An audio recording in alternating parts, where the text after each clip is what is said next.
dans votre narration des faits, depuis la prise du pouvoir jusqu'à l'affaire de Koundara, en passant par les événements du 28 septembre 2009, vous vous faites victime de trahison. Alors, cette trahison était liée à votre fonction ou à votre personne vous-même? D'abord, les deux. La fonction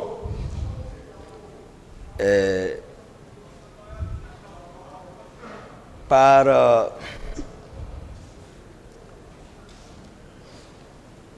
comment dire ça?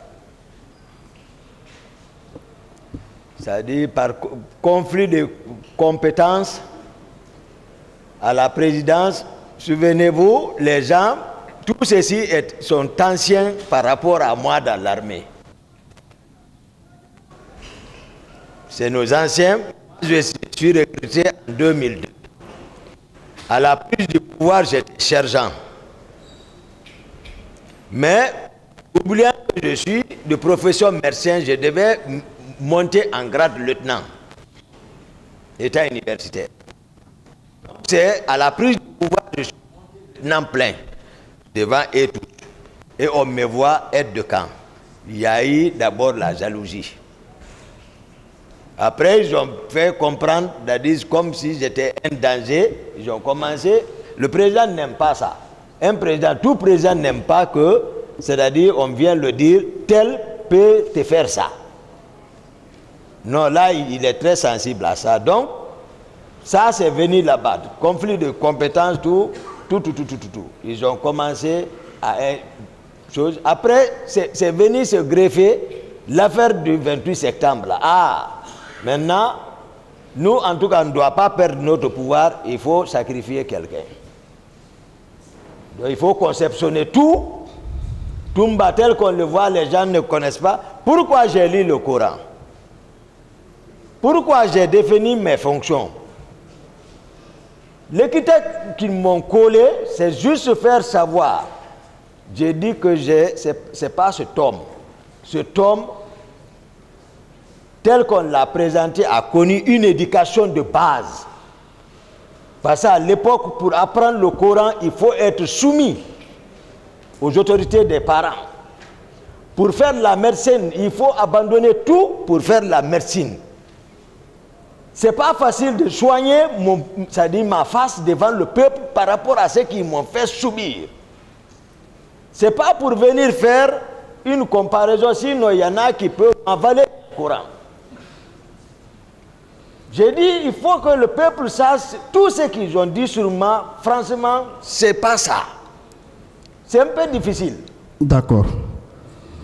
Vous avez aussi affirmé qu'il y avait la méfiance entre vous, à commencer par Général Sekouba Konaté, oui, vous-même et les autres qui étaient autour de Dadis, n'est-ce pas? Oui. Bien.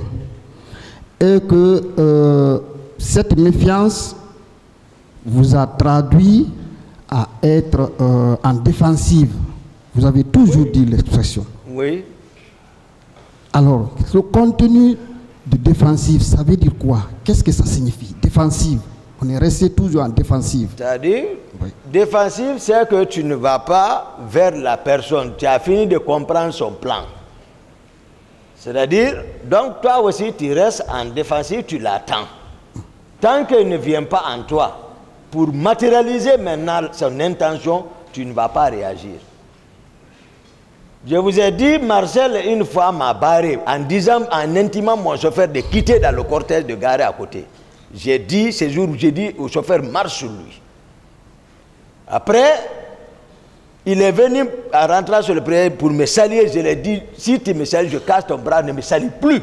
On est resté des semaines, on ne se parle pas. Comment ça, c'est intervenu sur le président, il connaît. C'est-à-dire, ils avaient fini. Marcel était là d'abord pour me contrôler comme les autres, comme les CC. Comme la garde de mon salon. Marcel a fait comprendre à Dadis à tout moment qu'il peut m'arrêter. Depuis au départ, depuis la prise du pouvoir, quand on cherchait le pouvoir, je le voyais. Mais moi, j'étais toujours sincère envers lui, sincère. Bien. Pour le PC. C'est bon. Sauf que je constate que vous n'êtes pas toujours resté en défensive par rapport à votre fonction. Puisque lorsque capitaine Dadis sortait et vous laissait, vous couriez vers lui. Vous avez donné des preuves. À Djimbaya même, vous ne l'avez pas retrouvé. À Bambeto et ailleurs. Alors, pourquoi vous n'êtes pas resté à la défensive, comme vous l'avez dit? Chaque fois qu'il vous laissait, vous courez vers lui, vous partiez même le chercher. Pourquoi? Oui, j'ai expliqué ça. Lorsque tu as une fonction officielle, en attendant qu'il ne prenne un décret parce qu'il peut le faire,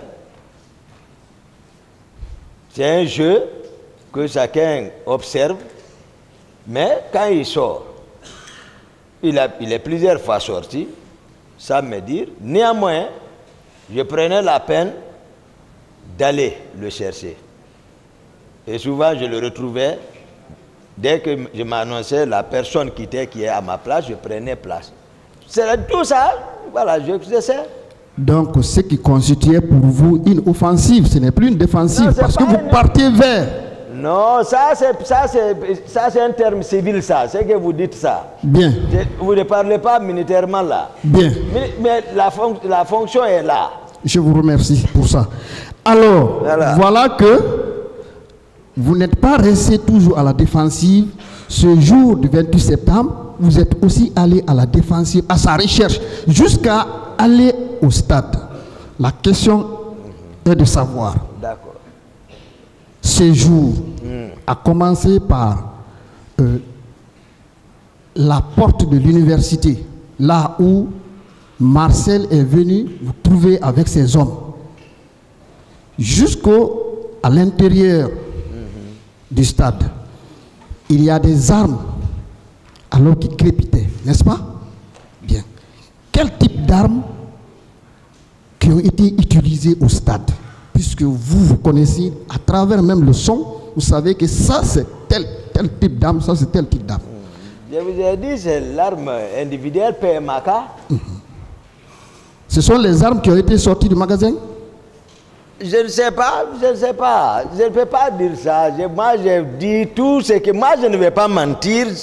Une fois de plus, je ne peux pas mentir. J'explique les faits. Bien. Voilà. Est-ce que les armes qui ont été sorties... Les armes sont sorties du camp. Voilà, et qui ont été distribuées parce que vous avez vu. Ça n'a pas été distribué devant moi. Ceux qui sont venus chercher, comment j'ai été informé de ça, je vous ai expliqué. J'ai dit, c'est grâce au général Konaté, moi je suis ça. J'ai dit, commandant Jo n'a qu'à venir ici, il va nous expliquer parce que c'est lui que le général Konaté a envoyé pour me dire d'aller voir le magasin. J'ai dit d'aller chercher la garnison, ils vont aller voir. Ils sont allés constater la présence de ce camion et ces hommes-là. Il y a eu dispute, ils sont revenus chez moi. Ils sont montés en criant, je demande que le président nous envoie pour les armes. Je regarde la fenêtre, je vois le camion et les armes.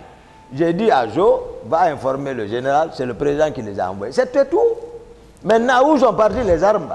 Pourquoi le président a envoyé ses hommes au magasin? Mais c'est qu'il déployait, je vous ai dit, les Kaléas avaient commencé à être déployés. Donc s'ils les déploient, ils ont besoin des armes. C'est comme ça. Bien.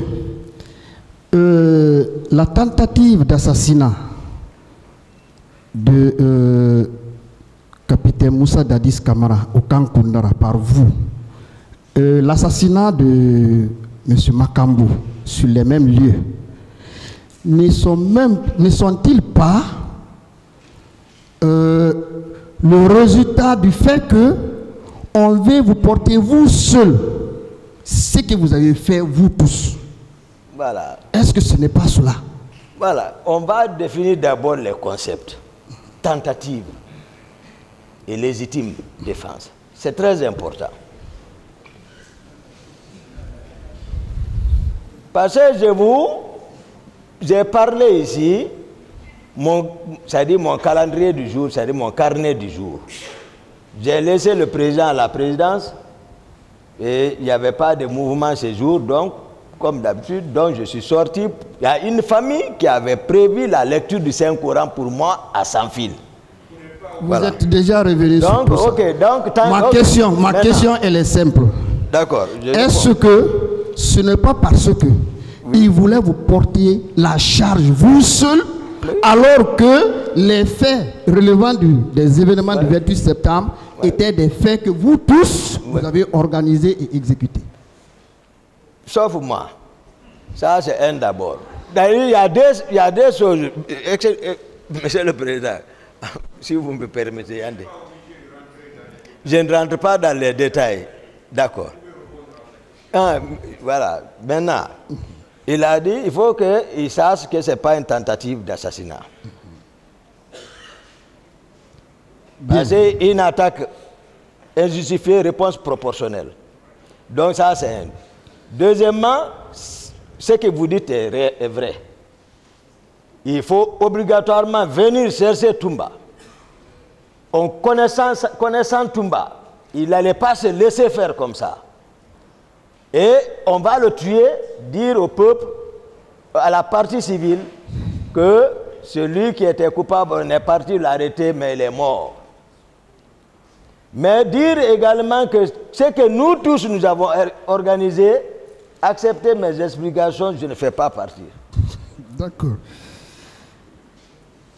Monsieur Toumba, ce sera la dernière question. Hein? Si on disait par exemple que vous avez été trahi, mais vous êtes toujours resté fidèle à tous les commandements, à tout ce que le CNDD a fait à l'époque, est-ce que vous pouvez l'accepter? Vous êtes resté fidèle au capitaine Dadis depuis le début jusqu'au jour où il y a eu donc cette séparation tragique à Koundara. Jusqu'à maintenant, moi je suis fidèle à lui. Les gens sont toujours étonnés. Hein? Que le tribunal nous en donne acte qu'il est resté fidèle. Jusqu'à maintenant, alors, le fait de rester fidèle depuis le départ jusqu'à la séparation tragique ne vous fait pas coupable de ce qui s'est passé? Alors, durant tout ce régime, y compris les crimes qui ont été commis et d'autres infractions qui ont été commises au stade, cela ne vous rend pas coupable? Non, non, non. C'est pour cela que je suis comme ça toujours. Celui qui a... ce qui s'est passé, si tu as une réprobation qui te ronge, tu ne peux pas être comme je suis. C'est pour ça que moi, je n'ai aucune réprobation, sincèrement, envers Dieu, je vous le dis. Tout ce qu'on dit, je sais, ils le savent, Toumba n'est rien dans ça.